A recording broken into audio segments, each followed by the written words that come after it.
pouco a gente vai continuar falando sobre a guerra no Oriente Médio. A gente recebe aqui nos estúdios o nosso editor de internacional, Marcelo Favalli. Favalli, boa noite. Valeu mais uma vez pela presença aqui. Mas antes, você que gosta de mapa, a gente até viu um trechinho de um mapa mostrando a chegada do avião, da aeronave. Nesse momento está na costa brasileira, a costa da Paraíba já.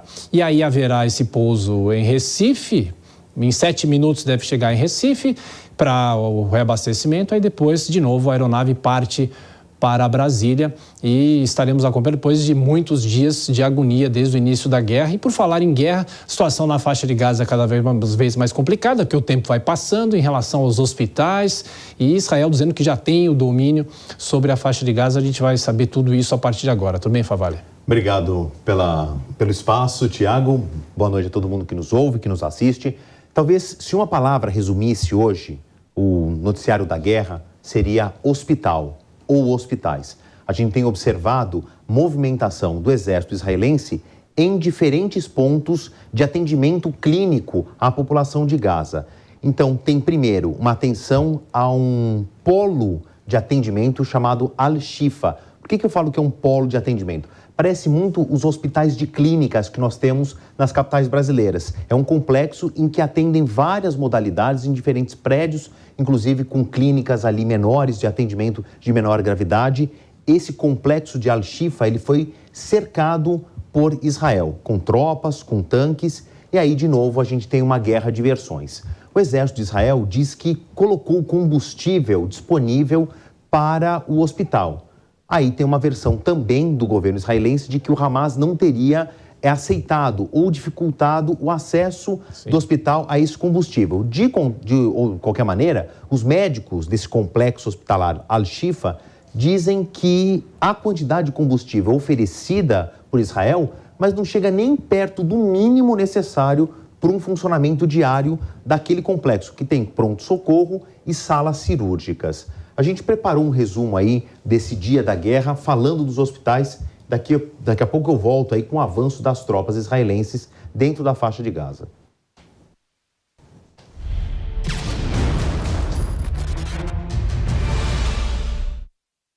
O grupo terrorista que administra a faixa de Gaza atualizou nesta segunda-feira o número de pessoas que morreram no conflito do lado árabe, 11.240. Embora a informação não possa ser verificada de forma independente, as imagens que chegam do território palestino condizem com a afirmação do Hamas. O conflito ganhou um novo foco de atenção a partir do fim de semana, quando tropas israelenses cercaram o complexo de Al-Shifa, que concentra um hospital de clínicas e centros de tratamento médico. Os militares dizem ter entregado 300 litros de combustível para o funcionamento dos geradores de energia. O hospital afirma que são necessários mais de 8.000 litros diários de óleo diesel para manter as funções do pronto-socorro e as salas de cirurgia operantes. Atendimentos mais simples estão sendo realizados com lanternas de celulares. O presidente dos Estados Unidos, Joe Biden, mandou um recado ao primeiro-ministro Benjamin Netanyahu, que as ações de Israel sejam menos danosas aos hospitais de Gaza. O chanceler israelense declarou nesta segunda-feira que trabalha para ampliar o que chamou de janela de legitimidade. Eli Cohen prevê a comunidade internacional ampliando a pressão contra o governo Netanyahu por conta do crescente número de vítimas. Tanto a ONU quanto a União Europeia voltaram a pedir por pausas humanitárias. O pronunciamento mais forte do dia ficou a cargo do ministro da Defesa israelense. Yoav Gallant declarou que o Hamas perdeu o controle da faixa de Gaza. A afirmação foi sustentada por vídeos que mostram uma eventual vitória das tropas. Ainda segundo o ministro, os civis palestinos não acreditam mais na autoridade do Hamas, que os terroristas estariam abandonando o trecho norte da faixa de Gaza, justamente a parte do território por onde começou a incursão do exército de Israel. Favalli, o conflito também é uma guerra de narrativas, né? E é saber se realmente houve essa tomada de toda a faixa de Gaza, ou só da cidade de Gaza, mas que aí já havia uma predominância israelense praticamente, né? Sem dúvida, e cresceu.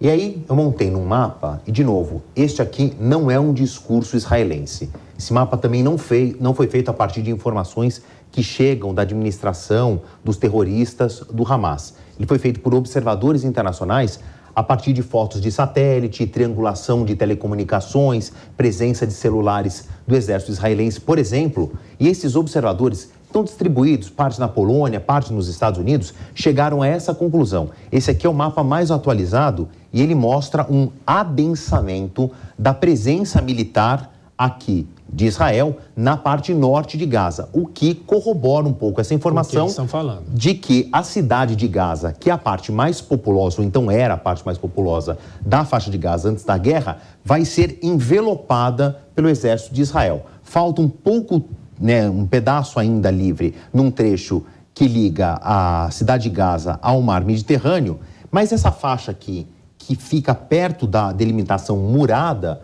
da faixa de Gaza, não é habitada, até por uma regra de segurança. Existe uma faixa de segurança em que não se pode haver construções, apenas plantações, ali zonas agrícolas. Então faz sentido essa afirmação do exército israelense que está conseguindo fazer esse envelopamento. Eu fui atrás de dados mais antigos e está aqui a comparação. Vamos olhar para o dia 13, que é o começo desta semana, a 5ª semana de guerra consecutiva, o adensamento da presença em comparação do que era há 10 dias atrás. O avanço já era notório, mas eles começaram a cobrir buracos que haviam deixado anteriormente. De novo, a palavra hospitais marca o começo dessa 5ª semana consecutiva. Por quê? A gente viu aí na reportagem a situação desse complexo de hospitais chamado Al-Shifa. Aqui o crescente vermelho, que é a versão palestina, ou a versão muçulmana, melhor dizendo, da Cruz Vermelha. É uma entidade médica sem fins lucrativos que tem ali um princípio de atendimento a feridos, principalmente em situações de calamidade. O crescente vermelho, que funciona com funcionários palestinos, afirma que houve disparos ou houve uma tomada de franco-atiradores israelenses contra o hospital de Al-Qudus. Por quê? Ainda segundo afirmações que começaram até antes da guerra, unidades médicas, escolas, centros de concentração civis de feridos e principalmente de crianças são usados como escudos desses civis pelo Hamas. Então, isso aqui também reforça essa teoria do exército israelense, quando o crescente vermelho, que não tem nada a ver com o exército de Israel, disse que francos atiradores chegaram a disparar e cercaram essa unidade médica de Al-Qudus. O centro que eu estava falando, de Al-Shifa, fica mais ou menos por aqui. E mais no centro de Gaza, tem um terceiro elemento, que é o hospital de Al-Hissini, ou Al-Hissinti, que é uma unidade pediátrica, onde há, inclusive, bebês em incubadoras, que o exército de Israel diz ter localizado uma fonte, uma espécie de um paiol, um centro de operações e armazenamento de armas do Hamas nas unidades ali desse centro pediátrico, ou no subsolo, ou em umas unidades escondidas dentro desse hospital. Só uma questão, você usar celular para iluminar um trabalho dentro de um hospital, isso mostra a precariedade, né? Exatamente. Não há fornecimento. O fornecimento de energia e de outros sistemas básicos para a manutenção da vida já haviam sido cortados por Israel. Água potável, alimentos, remédios e energia elétrica. Já no princípio da guerra. Agora a gente está na 5ª semana, o que havia de reserva de energia e de combustível está acabando. Israel diz ter doado 300 litros de óleo diesel para o hospital. Eles precisam de pelo menos 8.000 litros diários para os geradores funcionarem em todos os sistemas essenciais de um grande centro médico. Essa é a situação da população em Gaza.